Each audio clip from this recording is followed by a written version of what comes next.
Welcome to the Scene Snobs podcast. Welcome, everybody, to the Scene Snobs podcast. How are you today? It's Tuesday night, and I am Mick Manhattan, your host. Thank you so much for joining in. And I also want to say thank you to everyone who listened and watched last week's episode and responded to my intro. Thank you.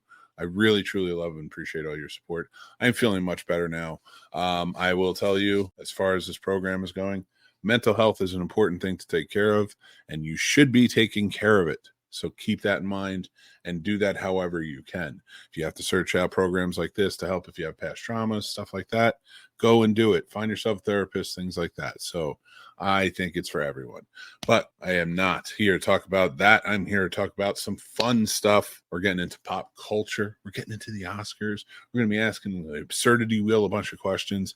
And we have a couple of reviews that we haven't had a chance to get to yet. So I'm very excited to be able to do that tonight.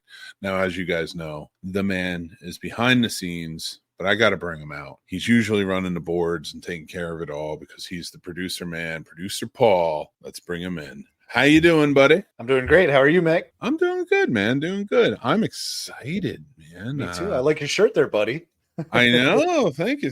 And if if you like our designs, you can go and pick this up at snobsmerch.com. And we have many other designs as well.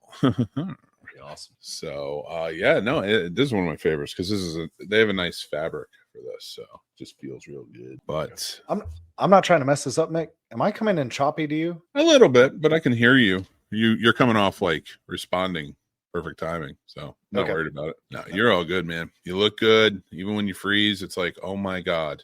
my little beautiful Guatemalan pool boy.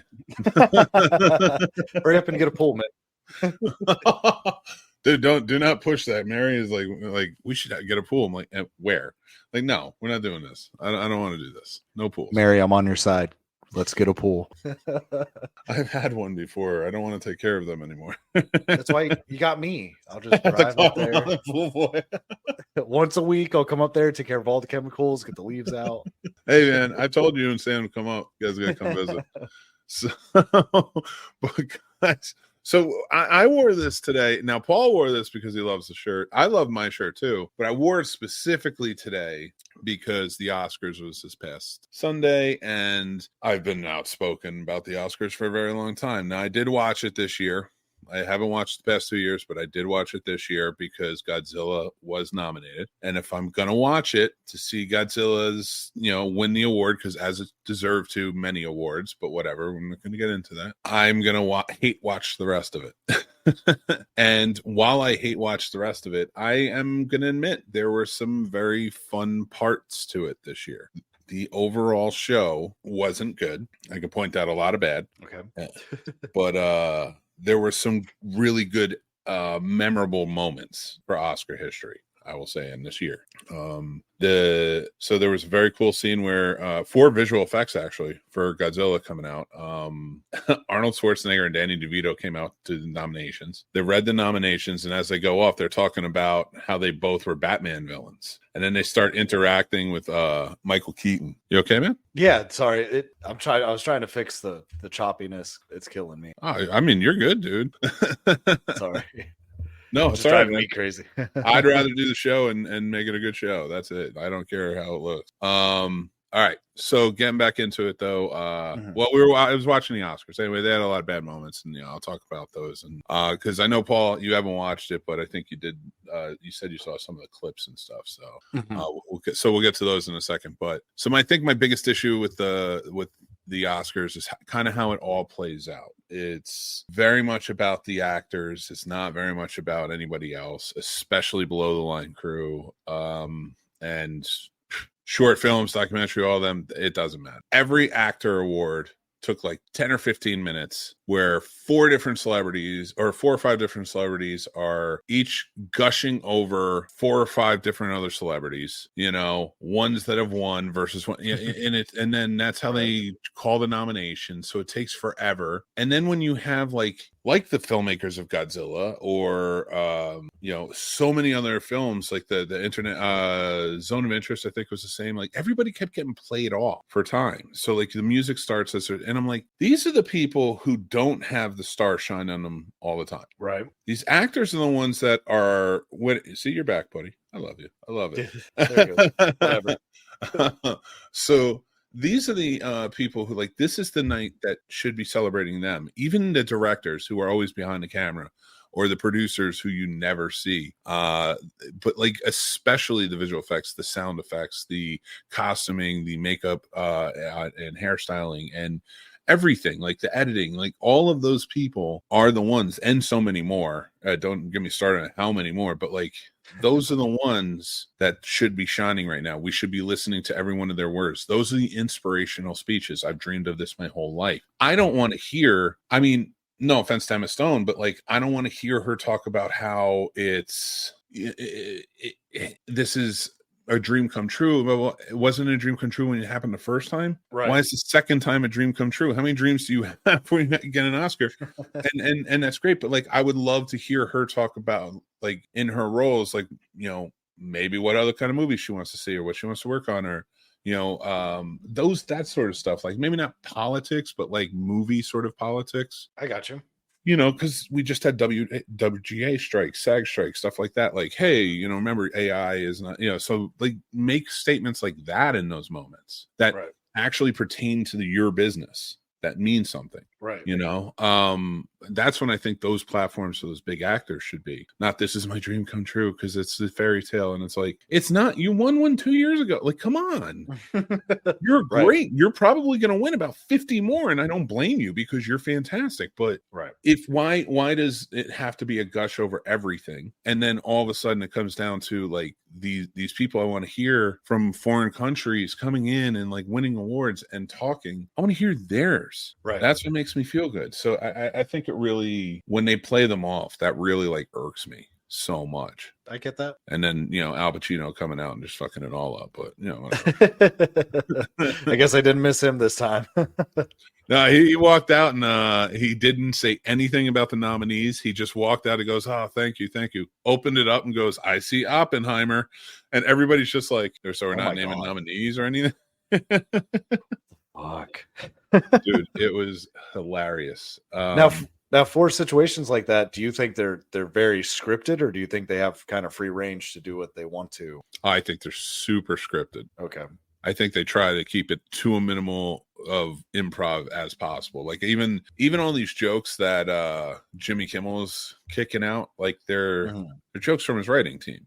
Like, gotcha. It's like, these are all scripted. Like, it's not he's not off the cuff in anything, like, because everything down to a T they want it to go, but they're also trying to free flow some things, and it's not working because you can't, trying to script everything. Let's think about it from WWE standpoint. WWE for a while, when Vince was like making sure everything was followed to this T, and like, it wasn't free, like they couldn't do their own promos, they were all scripted, everything.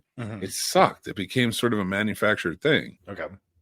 That's what, the same thing. It's like, it just becomes this manufactured thing, but you can't, in this manufactured thing that you're trying to push, you have a big variable in the fact that there's a bunch of people there who don't want to follow the script. That's fair too. Because they're getting drunk, or they're celebrating because it's like they're, up for an award or whatever. Yeah. So there's always going to be kinks. Like, Al Pacino just had a kid at 83. So he probably walked out there and was like, I want to go to bed. Right. So it's just like Oppenheimer, and then walked away. He didn't care. He was just trying to get in and get out.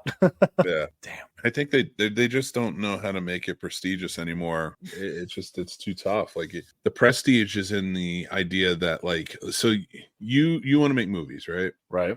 The prestige is in the awards you win for the movies you make in starting out.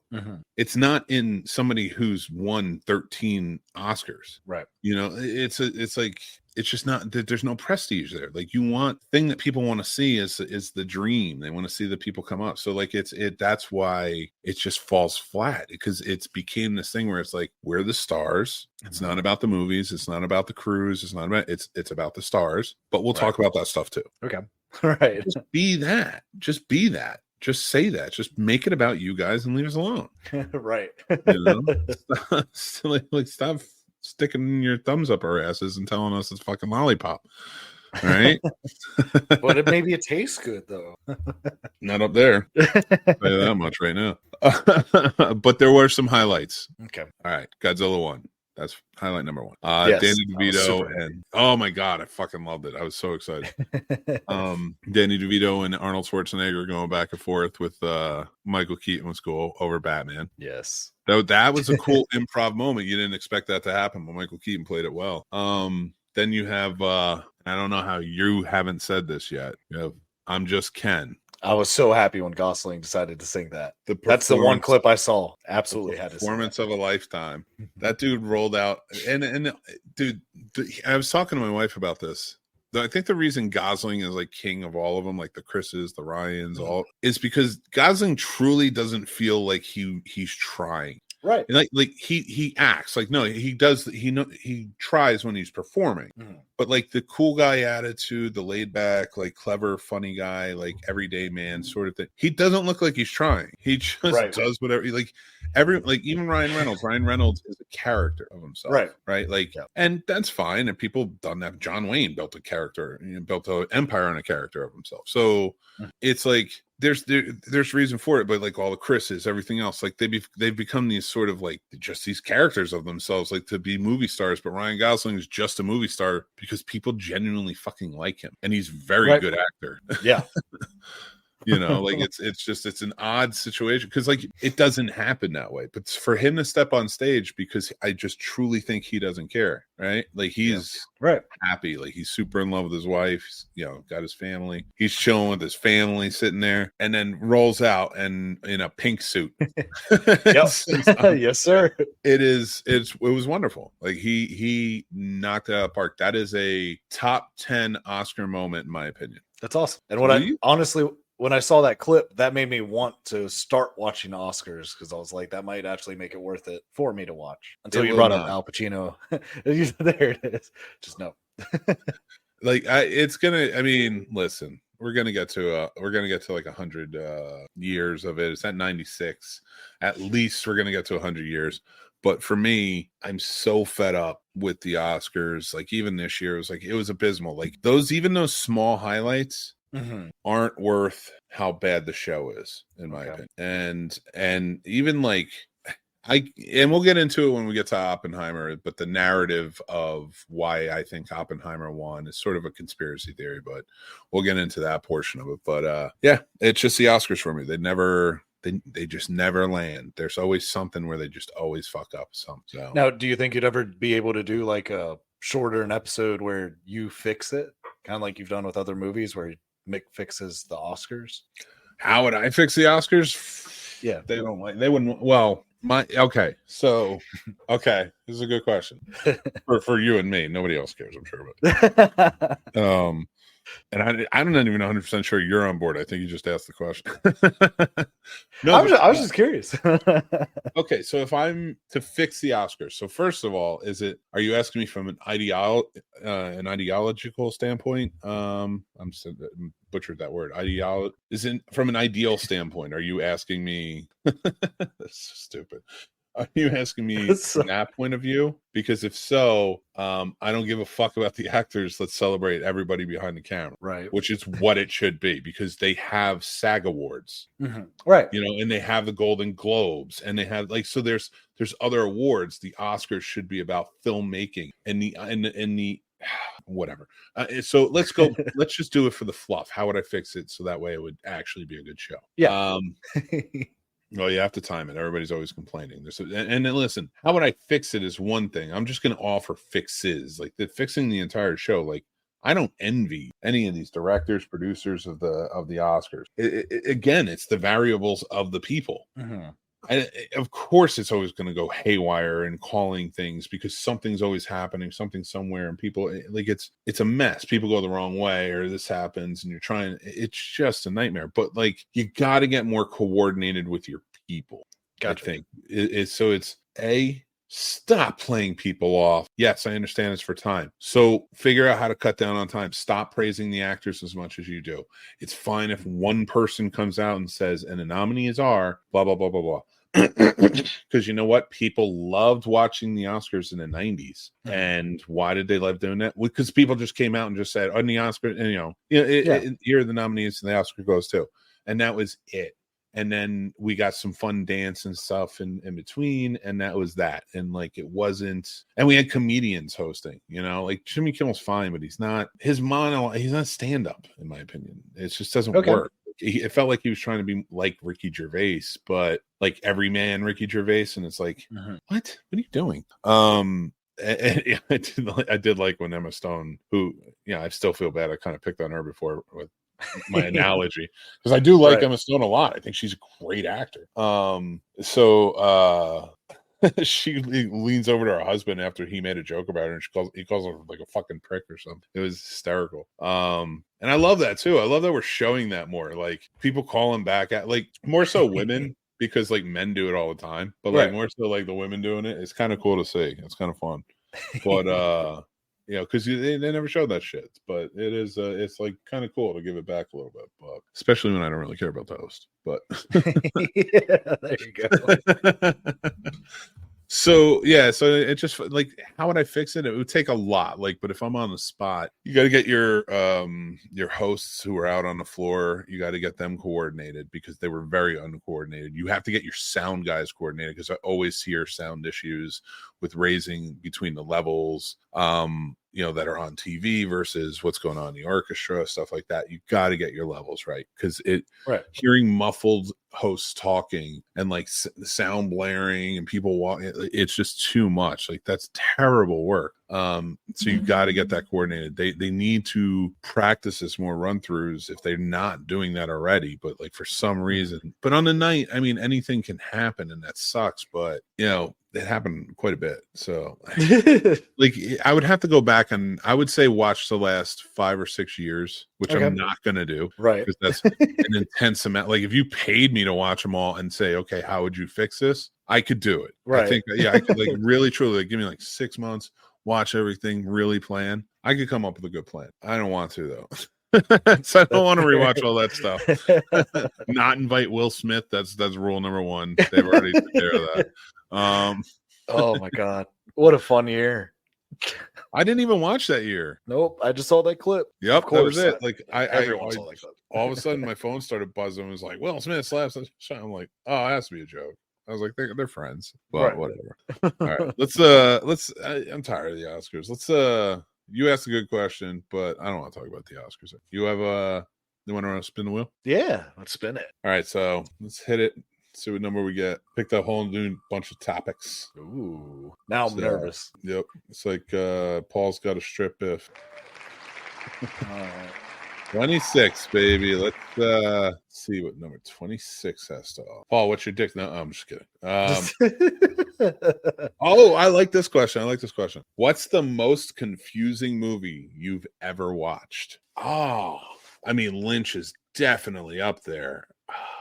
Like, I know, but which one? They're all sort of. You know what? I'll tell you what was confusing to me. And I'm probably gonna sound dumb, and people are gonna crucify me for it. But Tenet confused the shit out of me. Ooh, yeah, that one did confuse the hell out of me too. I had to read articles about what was going on, what other people's take was, and watch some interviews and rewatch the movie. And then I was like, I kind of get it, I guess, but I'm still like, I just don't talk about that movie because I'm gonna be dumb every time. I'll be like, I don't know, time travel.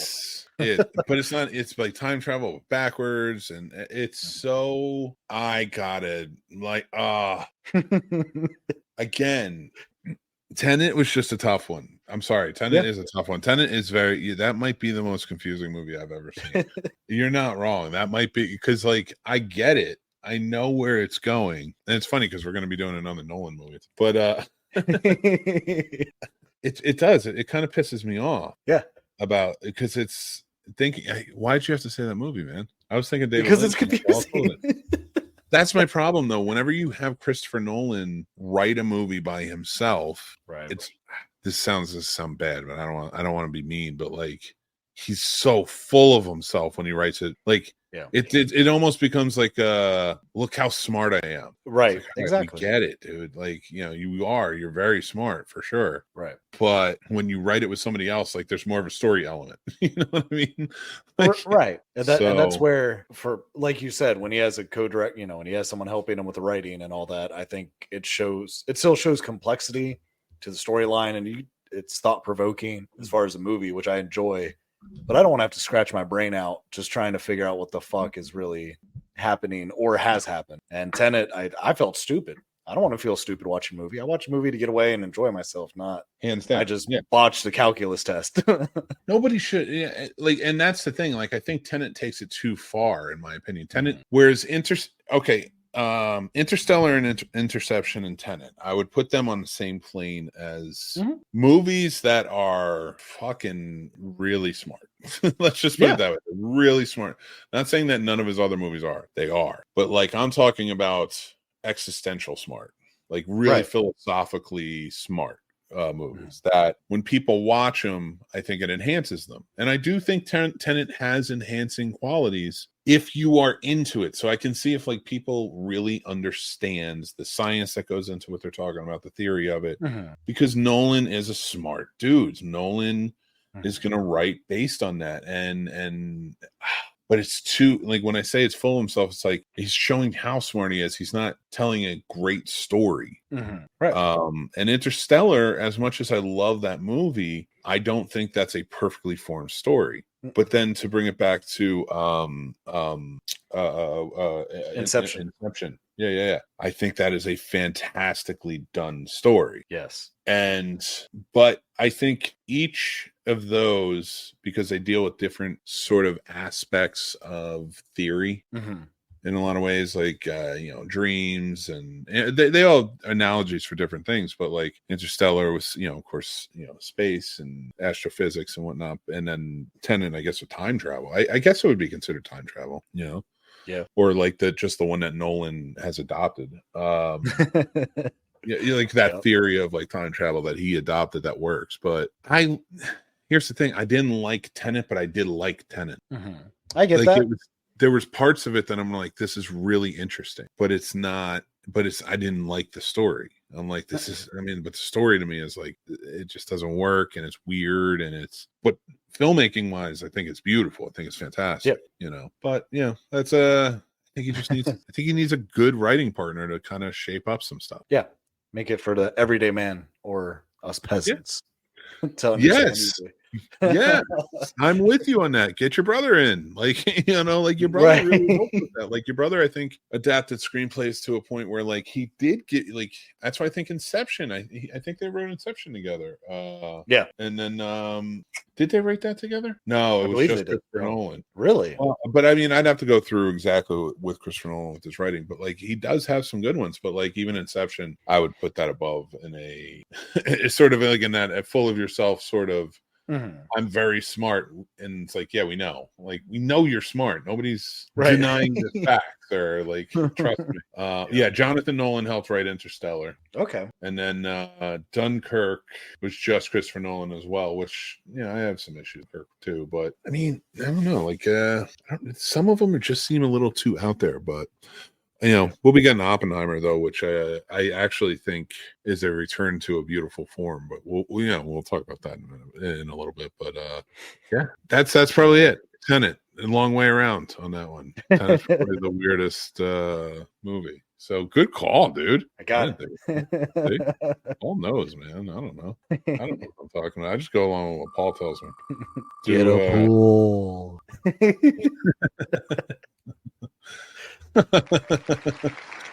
38.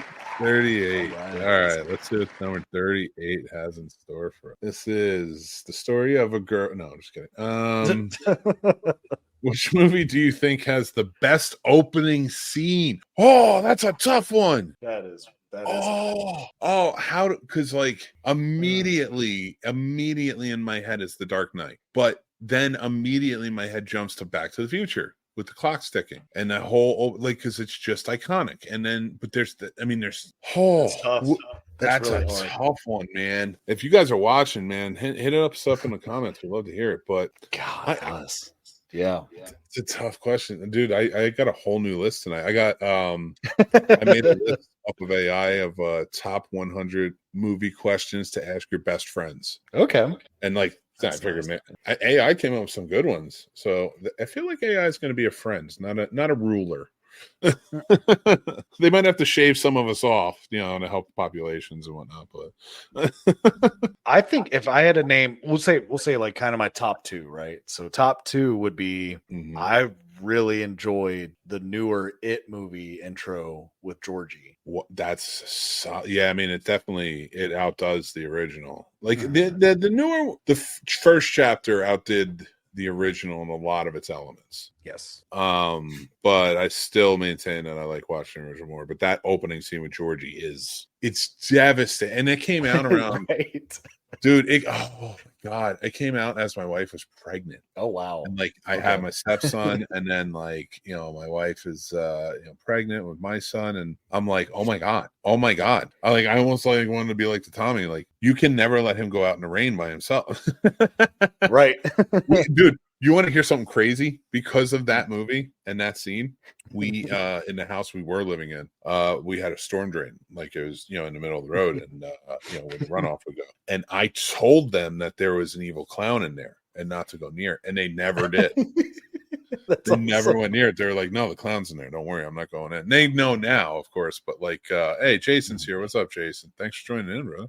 So, Jason, the question we're asking right now is, which movie do you think has the best opening scene? So my number two is two movies technically, but they're. So why don't you have a 2 and a 3? It doesn't have to be ranked because they're right there. It's going to be A Quiet Place Part 1 and Part 2. Those intro scenes fucking grab me by the Part 2. Oh my God, Part 2, Mick. That opening scene just like there are a couple parts that kind of grab me. I saw the opening scene where she's driving backwards. I saw that because they released that like on youth. No, maybe I got sent the screener of it. Okay. Lucky. I don't remember how I saw it, but I saw it when it looks, I mean, I'm trying to remember. Oh my God. Yeah. The opening scene. Well, is that an opening scene? I guess they don't say A Quiet Place Part 1 or Part 2 till after those scenes. So I count it as an intro.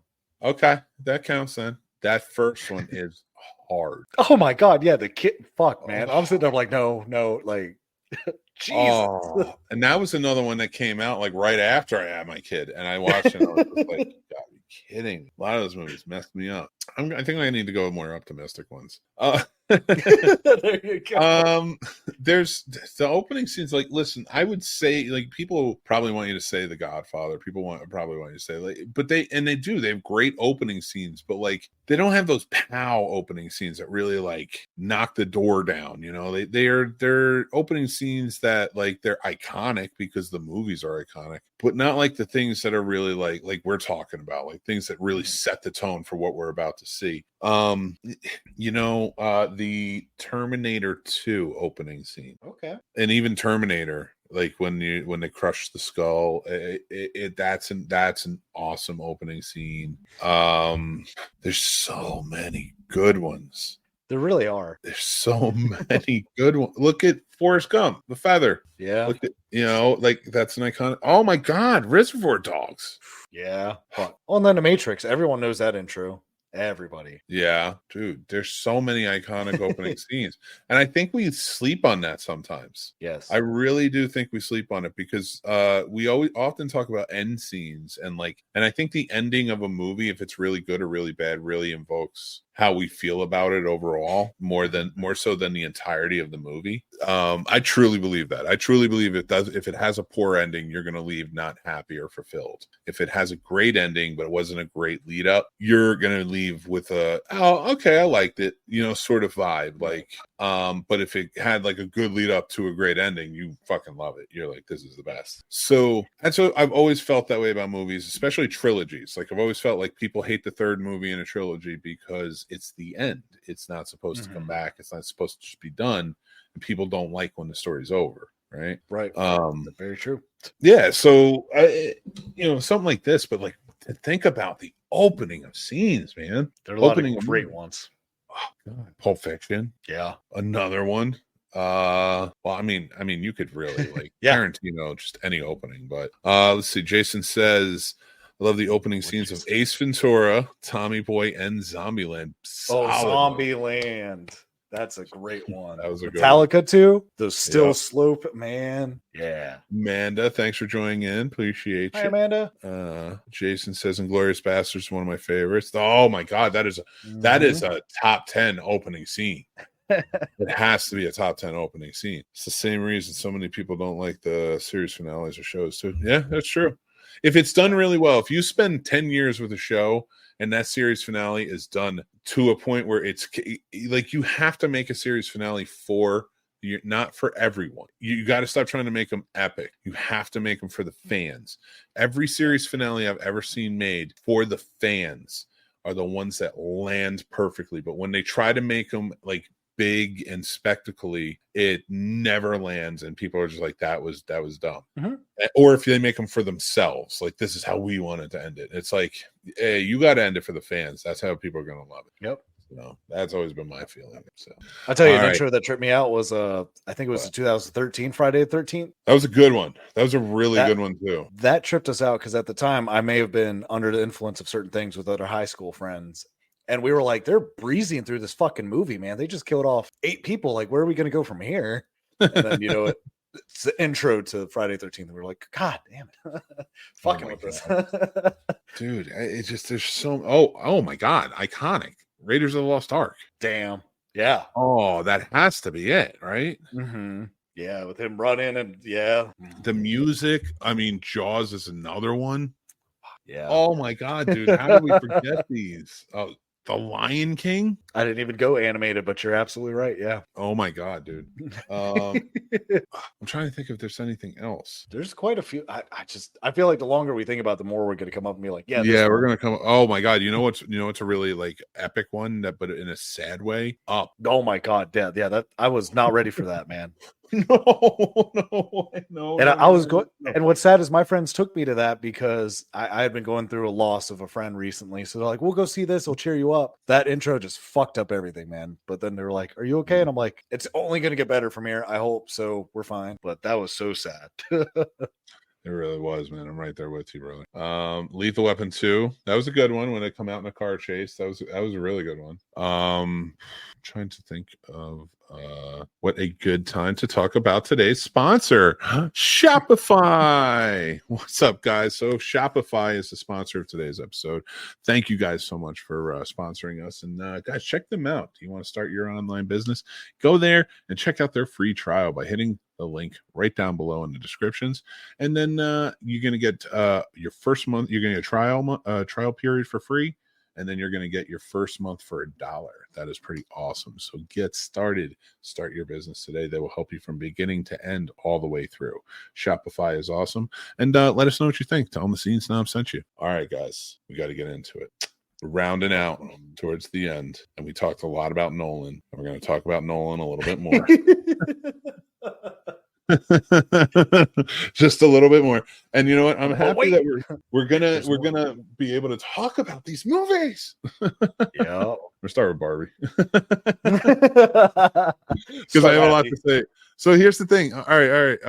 I've seen Barbie 4 times, and I'm gonna and I'll get into why in a second. But I've seen Oppenheimer twice. I saw it once when it came out in theaters, and I saw it again today prepping for this. Okay. And when we get there, I just wanted to state that fact. But I've seen Barbie 4 times. Now, the reason I've seen Barbie 4 times is the first time I saw it, the movie, I don't know what it was, and I had to place it was purely analytical. I was trying to figure out what it felt like. I felt like sort of bad after watching it the first time. Not attacked. I didn't feel attacked. I felt bad because I was trying to figure out, who am I in this? Okay.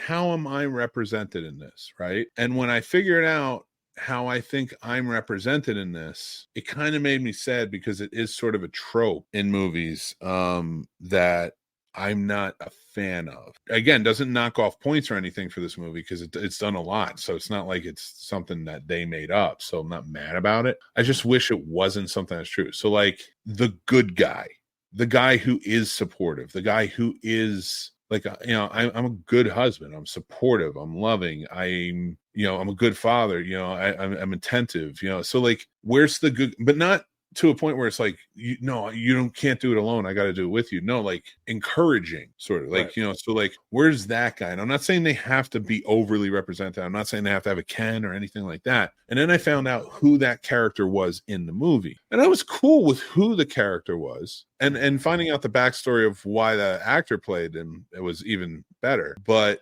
still, I wish he wasn't written the way he was. I felt a little bothered by it. I don't want to say offended. I wasn't offended, but I felt a little bothered by it. And that was America Ferrera's husband. And okay, I was like, I guess he's representing sort of like the good guy in this, like the guy who isn't patriarchal, the guy who isn't like, he's a loving father, loving husband, trying to, because I mean, in it, he's trying to learn Spanish. So what that took to me was he has a wife who speaks Spanish and a daughter who speaks Spanish, and he wants to connect with them. Right. So that's how I took it but it was sort of played as a joke, and I'm like, and now it was kind of funny to find out that was the real story of Ben. America Ferrera found out that she got the job in Barbie. Her husband was in the other rooms learning Spanish. Oh, and that guy is her husband. Okay. In real life. So like they played out the scene, but like even later they kind of played a joke in the movie. So like that, I think that's why the first time I watched this, like I kind of felt bad. And then I went back and I was like, all right, I'm going to open it up a little bit more.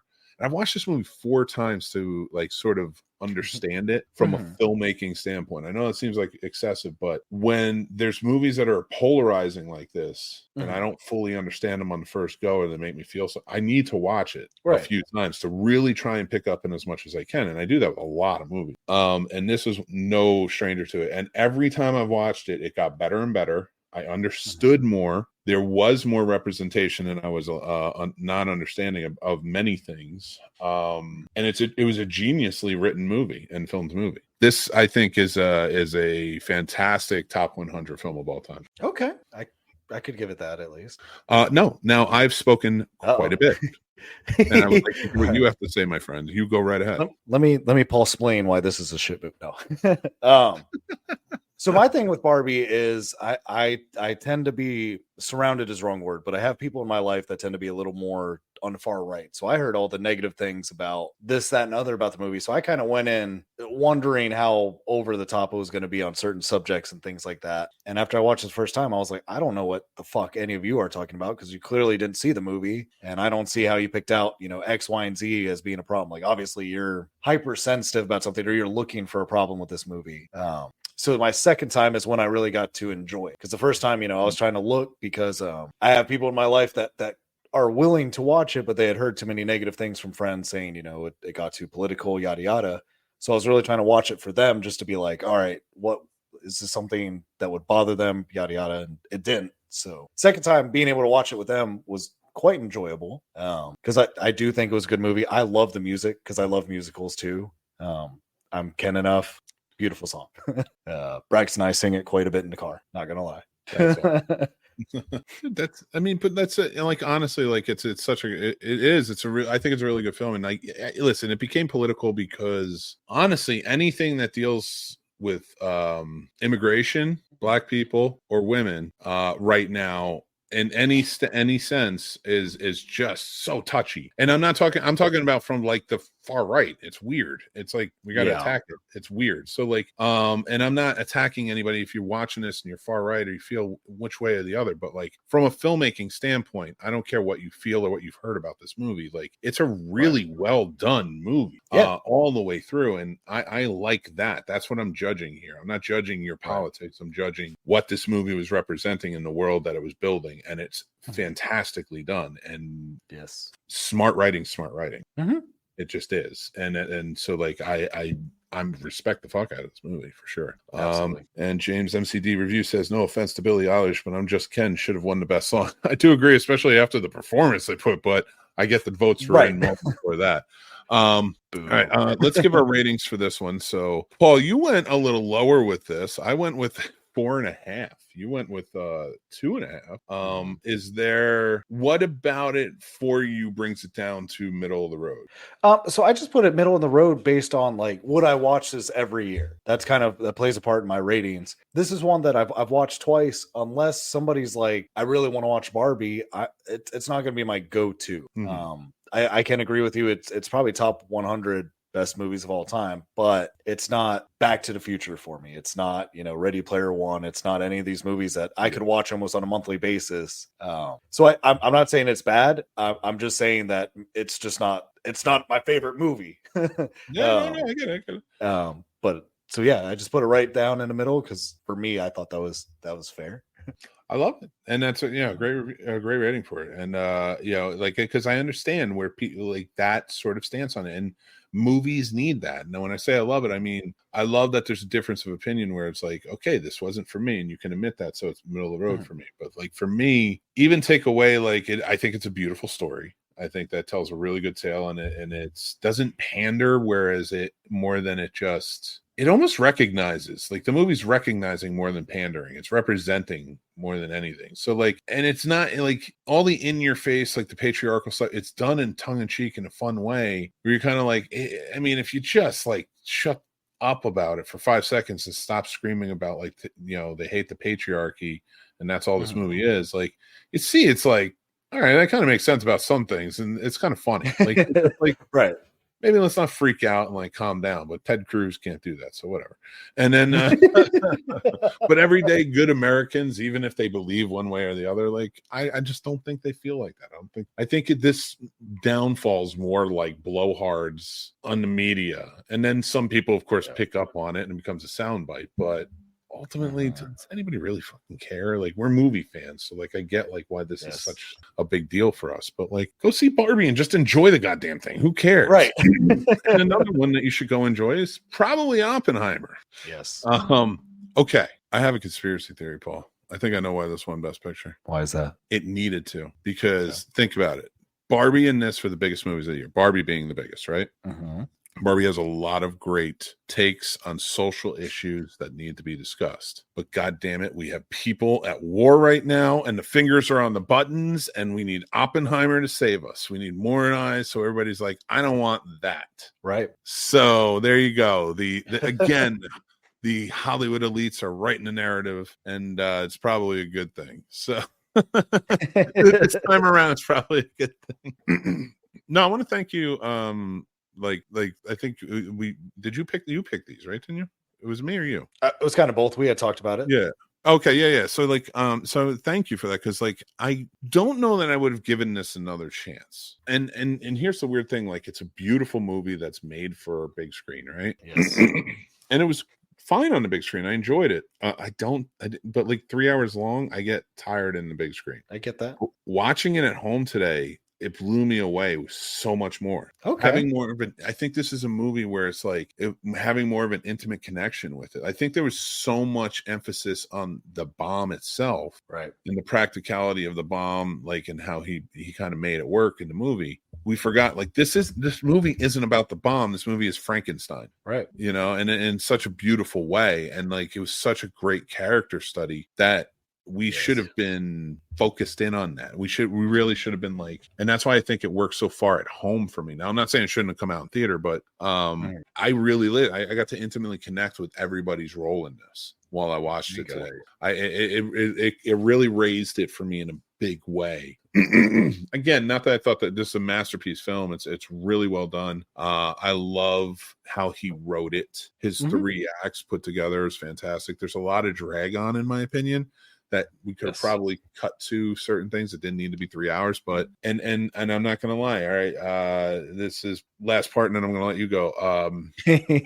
That bomb was boring. Yes. This is your turning point. Now, I understand he wanted to do the biggest practical bomb, but like, listen, I felt shivers down my spine in Godzilla -1 when he hit that, when the nuclear explosion went off. And the reason being is because a nuclear explosion should be a terrifying thing. And that's the whole point of your buildup to all of this. In that whole first half of your movie, the explosion scene, for anybody who hasn't seen it, is the culmination of the turn from this man who's obsessed with science and doing something so groundbreaking and has never been done before to help protect his country from this force of the Nazis, and then to turn around and then see the bomb in action, realize it's not going to be used against Germany in any way, shape, or form. And not that I'm saying it should, but now it's all second thoughts. He saw the destructive power he created and he set forth. And the rest of the movie is about his fight to destroy the monster he created. It's a beautiful film.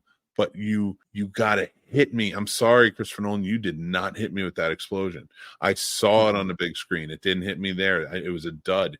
It didn't hit me here at home. Like, I need something bigger than life, so scary, not realistic. I need something so scary and monstrous that I know why he made that turning point. When I watch those Bikini Atoll scenes, like in movies when they play them back in the day, the old footage and stuff, like, it's terrifying. Old nuclear explosion stuff is terrifying. It's so scary. You're supposed to look up at it, not look directly at it and look like, oh wow, that a bunch of C4 went off. Right. That's what it felt like to me anyway. But anyway, I drolled on again. Please, Paul, tell us. You're good. What do you think of Oppenheimer? I loved it. I thought the storytelling was really good. I enjoyed that they went kind of more of a personal route with Oppenheimer, sorry. And talking about his life. I think, if anything, I understand that, he was a womanizer. I kind of differ than some of my moviegoer friends, to where I think if I want to see a lot of sex on the screen, I should just be looking at certain sites, not in a movie. So I think they could have done it a little more delicately, of just breezing through that instead of just, Florence Pugh and a few of the others just going to town. I get why it was in there 100%, but I'm also like, I don't feel it was absolutely needed to be to that extent. And that kind of took it down a few ratings for me, just because of that, I can't watch it with Braxton. I'm not about to sit next to a kid watching that go down, which sucks because it's a great movie. But once, he's older, we could. Yeah.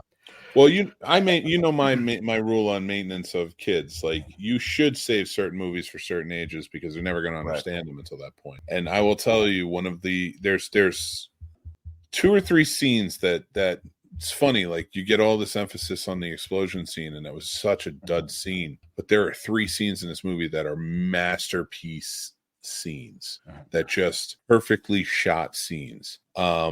And you get the in the beginning, you get the montage in the beginning, which is just fucking beautiful. But really what it comes down to is the scene where they are interrogating him, but he's sitting naked with Florence Pugh. Right. There's nothing sexual about that scene. It's a beautifully done scene about 2 people talking. And then when it gets to the point where there is actual sex happening in a room full of people, and he feels, but the imagery and what it's representing is sound. It's perfect. Like, you're like, he's completely naked in front of these people. It's just, it takes, they're taking everything from him, exposing everything, and then she's on top of him, and like riding him through this. So, like, it's even more exposed. Like, his dirty secrets are coming out. Like, it's such a moving, well done scene. And then later, after they've dropped the bombs and he's giving the speech, and he's snapped. Like, he doesn't believe in this at all, and like, he's just, his world is like almost becoming the bomb. Now all around him, and as he's walking out, he's listening to the screams as they're cheering for him. He's listening and seeing all the horrors of everybody scared and hurt and over this, and listening to the screams that sound like they're coming from the audience, so it's really masterfully done. But so let's give our ratings for this one. You got any more for this one you want to talk about?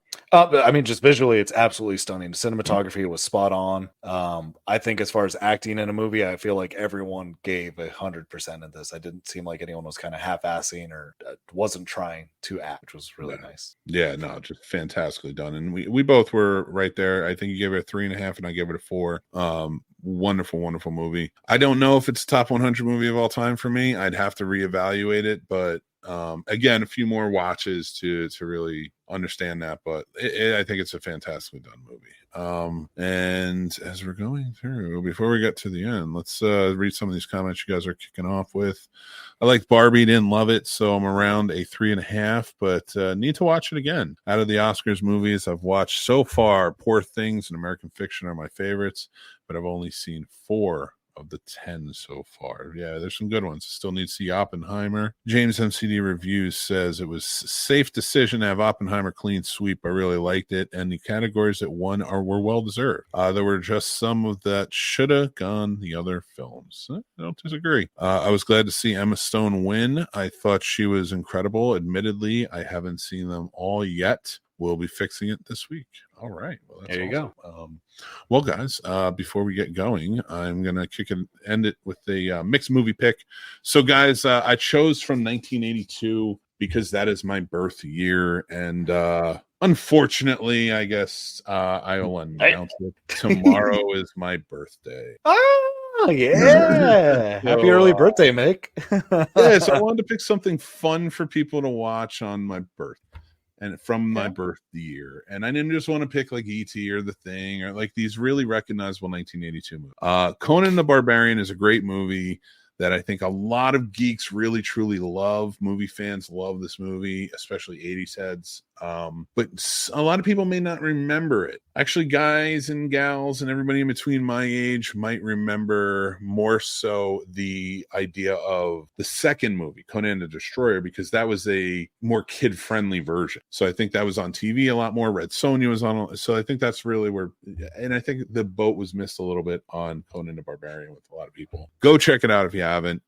I want to say thank you to my wonderful co-host on this magic carpet ride, Paul the man. You are awesome. Thank you for being here and being part of it. And I want to also say yeah, man, dude, you it's always good to have you here. So I also want to say thank you to Shopify, our sponsor. I want to thank Carolina Fear Fest for always sponsoring us, taking care of us. We have a new Discovering Horror out. Season 2 is here. We did the Lost Boys. So go check that video out and more. Of course, Carolina Fear Fest celebrating 5 years of fear. Go check them out. It's a link down below. And they're selling their tickets, so get your tickets. Everybody's going to be there. We're looking to have a really good time. Paul, you want to tell them a little bit about Carolina Fear Fest as we're getting closer? Man, Fear Fest, the closer we get, the more exciting it is. It's a great place to be around some of your favorite actors. You get to meet friends. They're friends that, I only see at Fear Fest, but we recognize each other. We'll have food together. It's just a great time. The panels will open you up. You assume these people are all horror, and it's amazing how many people you just see as horror icons that have acted in other things, and this. You just don't register it, and it's fun hearing people talk about other experiences. And I just think it's a good family event. It's a good solo event. I don't think anyone ever feels like the outcast out there. I think everyone's always smiles and trying to talk about horror. So I think nothing but the best things of Fear Fest, and I think everyone should experience it. Absolutely. Yes, we definitely, Fear Fest definitely holds the tenets of the Snob Nation community, where we accept everyone regardless of who you vote for, what you think, who you worship, blah blah blah. You just come in, you hang out, and we're all cool with each other. And that's all about love. So with that being said, I want to say thank you guys. Remember to hit like, hit subscribe, hit that bell so you know other great episodes coming out of this and other great shows as well. Thank you guys again for watching, listening, being a part of it. Rate and review us wherever you are. Follow us wherever you are. Give us those likes because they really do help us go a long way. But guys, if you really want to help the channel, the Patreon is one of the best ways to do it. Helping us by maybe getting merch over on our snobsmerch.com, but helping the Patreon, there's a lot of perks available to it. I've started offering up classes and time, one-on-one time once a month for some of the Patreon perks to help with podcasting, help with social media marketing, filmmaking questions, things like that. You get personalized time. It's not like I'm selling you a some coaching tips or whatever. It's just like once a month we'll meet, we'll talk. You can ask me any questions. I'll help you build out whatever you need to build out. And it's just that extra piece. But go check out the perks there. But if not, you just want to support, all that money goes back into helping out the channel. We build up the shows. We got a lot of great shows building out to become longer, newer, and touch down on some things that I think you'd be really excited about. So I'm going to stop going on so long, but I'm going to say thank you guys. Remember to be kind to each other, stay classy, and take care of yourselves because that's important. Until next time, take care.